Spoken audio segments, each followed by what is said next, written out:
அனைவருக்கும் வணக்கம். இந்த வீடியோவில் யூஜிடிஆர்பி கெமிஸ்ட்ரி 2024 எக்ஸாம் உடைய அஃபிஷியல் ஆன்சர் கீ எப்போ ரிலீஸ் ஆகும், அதுக்கப்புறமா ஃபைனல் ஆன்சர் கீ எப்போ ரிலீஸ் ஆகும், அதுக்கப்புறமா இந்த வெயிட்டேஜ் மார்க்கை எப்போ ஆட் பண்ணுவாங்க, அதுக்கப்புறமா இந்த சிவி லிஸ்ட்டு எப்போ ரிலீஸ் ஆகும். அப்போ இது எல்லாத்தையும் நாம் இந்த வீடியோவில் பார்க்க போகிறோம். இப்போ தான் என்னுடைய சேனலுக்கு நீங்கள் புதுசுன்னா என்னுடைய சேனலை சப்ஸ்கிரைப் பண்ணிவிடுங்க. டிஆர்பி சம்மந்தமான எல்லா நியூஸும் என்னுடைய சேனலில் அப்டேட் ஆகும். உடனடியாக சப்ஸ்கிரைப் பண்ணி வச்சுடுங்க. வாங்க இப்போ இந்த அஃபிஷியல் ஆன்சர் கீ எப்போ ரிலீஸ் ஆகும் அப்படிங்கிறத நம்ம பார்த்துடலாம். பார்த்தீங்கன்னா எக்ஸாம் நடந்து முடிஞ்சாச்சு.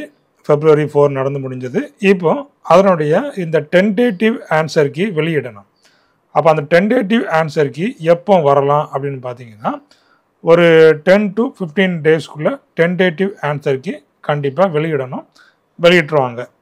சரிங்களா? அப்போ எப்போ வரலாம்? February 19 இல்லைன்னா February 20 இந்த ரேஞ்சுக்குள்ளே இந்த டென்டேட்டிவ் ஆன்சர் கீ வரலாம். இப்போ அடுத்தது பார்த்தீங்கன்னா இந்த டென்டேட்டிவ் ஆன்சர் கீ வெளியிட்டதுக்கு அப்புறமா அப்ஜெக்ஷன் ட்ராக்கர் கொடுப்பாங்க. சரிங்களா? அப்போ any objection regard to the tentative answer key shall be invited by online mode only within the prescribed time in the prescribed proforma available in the website. அதுக்கப்புறமா அந்த objection rice பண்ணுறதுக்கு ஒரு 3 days, ஒரு 3 நாள் அவகாசம் கொடுப்பாங்க. அதுக்கப்புறமா நீங்கள் அதை கிளைம் பண்ணவே முடியாது. மெயில் மூலமாகவோ ரிட்டர்ன்லையோ நீங்கள் கிளைம் பண்ணவே முடியாது. அப்போ அந்த குறிப்பிட்ட பீரியடுக்குள்ளே நீங்கள் இந்த அப்ஜெக்ஷன் நீங்கள் ரைஸ் பண்ணியிருக்கணும். அப்போ அது ஒரு 3 நாளில் முடிஞ்சிடும். சரிங்களா? இப்போ அடுத்தது பார்த்தீங்கன்னா இந்த ஃபைனல் ஆன்சர் கீ எப்போ ரிலீஸ் ஆகும்? இப்போ எக்ஸாம் முடிஞ்சாச்சு, டென்டேட்டிவ் ஆன்சர் கீ போட்டாச்சு, அப்ஜெக்ஷன் ரைஸ் பண்ணியாச்சு. அந்த அப்ஜெக்ஷனை அவங்க வெரிஃபை பண்ணிவிட்டு ஃபைனல் ஆன்சர் கீ எப்போ ரிலீஸ் பண்ணுவாங்க அப்படின்னு பார்த்தீங்கன்னா மார்ச் மாதம் ஆகும். மார்ச் மாதம் கடைசியில் என்ன செய்யலாம்? இந்த ஃபைனல் ஆன்சர் கீ ரிலீஸ் பண்ணலாம். சரிங்களா? அப்போ அந்த ஃபைனல் டிஆர்பி கொடுக்குற அந்த ஃபைனல் ஆன்சர் கீ தான் ஃபைனலான ஆன்சர் கீ. அதுக்கப்புறமா எந்த ஒரு ஆன்சர் கீயும் அங்கே செல்லுபடி ஆகாது. இல்லை, the objection received from the candidate shall be finalised by the subject expert. அப்போ அப்ஜெக்ஷன் பண்ணியிருப்பாங்கல்ல, அதை இந்த ஃபைனலைஸ் பண்ணுவாங்க சப்ஜெக்ட் எக்ஸ்பெக்டை வச்சு. And final answer key shall be hosted in the TRB website along with the examination result. அப்போ அதில் தான் என்ன பண்ணுவாங்க? இந்த ஃபைனல் ஆன்சர் கீ அதுக்கப்புறம் என்ன பண்ணுறாங்க? along with the examination resultன்னு போட்டுருவாங்க. சரிங்களா? அப்போ யாருக்கு எவ்வளோ மார்க்கு அப்படிங்கிறதும் அதிலேயே வந்துடும். So no further representation on published final answer key will be entertained. அப்போ அந்த டிஆர்பி எடுக்கிற டெசிஷன் தான் முடிவு அப்படிங்கிறதையும் சொல்லிட்டாங்க. அப்போ மார்ச் கடைசியில் ஃபைனல் ஆன்சர் கீ வரலாம். அடுத்தது பார்த்தீங்கன்னா இந்த publication of examination marks. The final examination marks will be published in the TRB website and press release will be issued. அப்போ இந்த பப்ளிகேஷன் ஆஃப் எக்ஸாமினேஷன் மார்க், அப்போ ஒவ்வொருத்தரும் எவ்வளோ மார்க் எடுத்துக்கிறாங்க, அப்போ அது எப்போ ரிலீஸ் ஆகும் அப்படின்னு பார்த்தீங்கன்னா ஒரு April 20 இல்லைன்னா ஏப்ரல் கடைசி. சரி, இதுதான் டிஆர்பி இப்போ வரைக்கும் ஃபாலோ பண்ணிட்டு இருக்கிறாங்க. அப்போ இந்த ஃபைனல் மார்க்கு எப்போ வரும்? ஏப்ரல் கடைசி இல்லைன்னா April 20 அந்த ரேஞ்சில் இந்த ஃபைனல் எக்ஸாமினேஷன் மார்க் வரும். சரிங்களா? சரி, இப்போ ஒவ்வொன்றா நடந்து முடிஞ்சாச்சு இல்லையா? அப்போ டென்டேட்டிவ் ஆன்சர் கீ, அது அப்ஜெக்ஷன், அதுக்கப்புறமா ஃபைனல் ஆன்சர் கீ, அதுக்கப்புறமா பப்ளிகேஷன் ஆஃப் எக்ஸாமினேஷன் மார்க்ஸ் எல்லாம் முடிஞ்சாச்சு.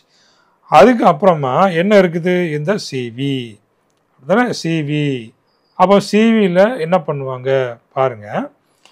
The certificate verification list shall be scrutinized based on the claims made by the candidates in online application and upload documents only.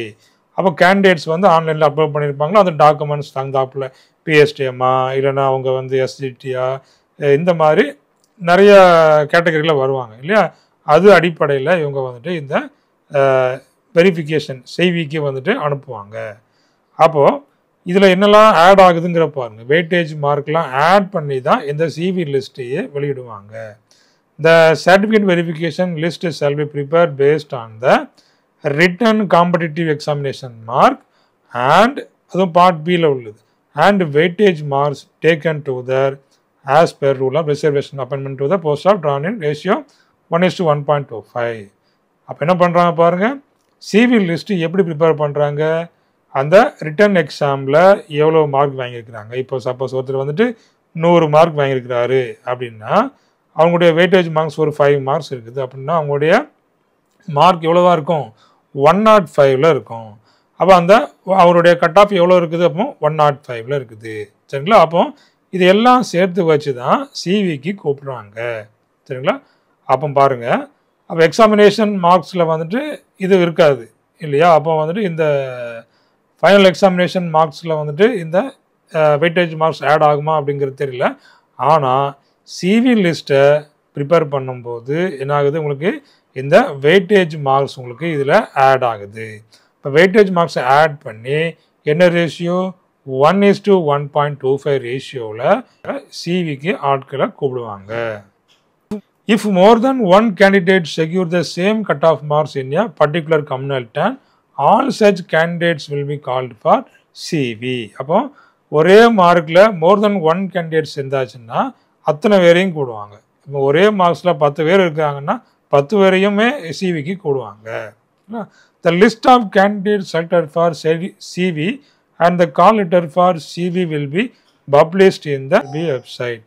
அடுத்தது candidates shortlisted as above shall bring the all original documents and certificates and 2 attested copies of all the documents and certificates as stated in the call letter for the CV. அப்போ இந்த சிவிக்கு selected ஆனவங்க எல்லாம் என்ன பண்ணணும் அப்படின்னு பார்த்தீங்கன்னா, இந்த original documents certificates எல்லாத்தையும் கொண்டு வரணும். அதே போல் 2 attested copies of all documents and certificates. அப்போ அந்த சிவியில் என்னென்னலாம் கொண்டு வர சொல்லியிருக்கிறாங்களோ அது எல்லாத்தையும் 2 attested copies, அதே போல் ஒரிஜினல் டாக்குமெண்ட்ஸ் சர்டிஃபிகேட்ஸ் எல்லாத்தையும் கொண்டு வரணும். அதுக்கப்புறமா இந்த நேரில் வந்து அட்டன் பண்ணலை அப்படின்னாச்சுன்னா, அவங்களுடைய அந்த இது ரிஜெக்ட் ஆயிரும், அந்த சிவி வந்துட்டு ரிஜெக்ட் ஆயிரும். அடுத்தது இந்த ப்ரொவிஷனல் செலெக்ஷன் லிஸ்ட் எப்போ வெளியிடுவாங்க அப்படின்னு பார்த்தீங்கன்னா, இந்த ஜூலை மந்த்து வெளியிடுவாங்க. சரிங்களா? அதுக்கப்புறமா சிவி நடந்து அந்த சிவியில் யாரெல்லாம் செலக்ட் ஆகிருக்கா அப்படிங்கிற அந்த லிஸ்ட்டு, ப்ரொவிஷனல் செலெக்ஷன் லிஸ்ட்டு பார்த்தீங்கன்னா இந்த ஜூலை மந்த்து ரிலீஸ் பண்ணுவாங்க. அதுவும் for list of candidates the selected will be published in the TRB website. அதுக்கப்புறம் இந்த சர்டிஃபிகேட்ஸ்லாம் அவங்க வச்சுருக்கணும். சரிங்களா? இப்போ இந்த original document certificates, mark statements, இது எல்லாத்தையும் அவங்க ஒரிஜினல் வச்சுருக்கணும். அதே போல் அட்டஸ்டட் காப்பீஸும் வச்சுருக்கணும். 10th கேட்குறாங்க, 12th கேட்குறாங்க. அதுக்கப்புறமா ஸ்பெஷல் எஜுகேஷன், அதுக்கப்புறமா இந்த 4 years இந்த எலிமெண்ட்ரி எஜுகேஷன் அது 4 years அது இருந்துச்சுன்னா அது, அதுக்கப்புறமா அதனுடைய இந்த டிகிரி ஆஃப் ப்ரொவிஷனல் சர்டிஃபிகேட், அதுக்கப்புறமா UG mark statement, consolidated mark, provisional இல்லைன்னா டிகிரி சர்டிஃபிகேட் இல்லைன்னா ப்ரொவிஷனல் சர்டிஃபிகேட், அதுக்கப்புறமா இந்த டெட்டில் பாஸ் பண்ண அதனுடைய சர்டிஃபிகேட், கம்யூனிட்டி சர்டிஃபிகேட், பிஎஸ்டிஎம் இருந்துச்சுன்னா பிஎஸ்டிஎம், டிசேபிலிட்டி உள்ளவங்க டிசேபிலிட்டி சர்டிஃபிகேட், என்ஓசி கவர்மெண்ட் ஜாப்பில் உள்ளவங்க டெஸ்ட் இருப்பாங்க, அவங்க வந்து என்ஓசி கண்டிப்பாக வைக்கணும். அதுக்கப்புறமா டிடபிள்யூ சர்டிஃபிகேட். இப்போ இந்த மாதிரி சர்டிஃபிகேட்ஸ் எல்லாத்தையும் கரெக்டாக நீங்கள் வச்சுருக்கணும். அப்போ இது எல்லாத்தையும் உங்ககிட்ட இருக்கா அப்படிங்கிறத நீங்கள் செக் பண்ணிக்கிடுங்க. சரிங்களா? அப்போ இதுதான் இந்த அடுத்து நடக்கக்கூடிய ப்ராசஸ். அப்போ இந்த ஆன்சர் கீ அடுத்தது விடுவாங்க, டென்டேட்டிவ், அதுக்கப்புறம் அப்ஜெக்ஷன், அதுக்கப்புறமா ஃபைனல் ஆன்சர் கீ, அதுக்கப்புறமா இந்த சிவிக்கு ஆட்களுக்கு விடுவாங்க. அதுக்கப்புறமா என்ன, இந்த ப்ரொவிஷனல் செலெக்ஷன் லிஸ்ட். அப்போ இதுதான் அடுத்து நடக்கக்கூடிய ப்ராசஸ். ஓகே, அப்போ இந்த வீடியோ உங்களுக்கு பிடிச்சிருக்குன்னு நம்புகிறேன். பிடிச்சிருந்தா லைக் பண்ணிக்கிடுங்க. சப்ஸ்கிரைப் பண்ணாதவங்க சப்ஸ்கிரைப் பண்ணிவிடுங்க. தேங்க்யூ. தேங்க்ஸ் ஃபார் வாட்சிங்.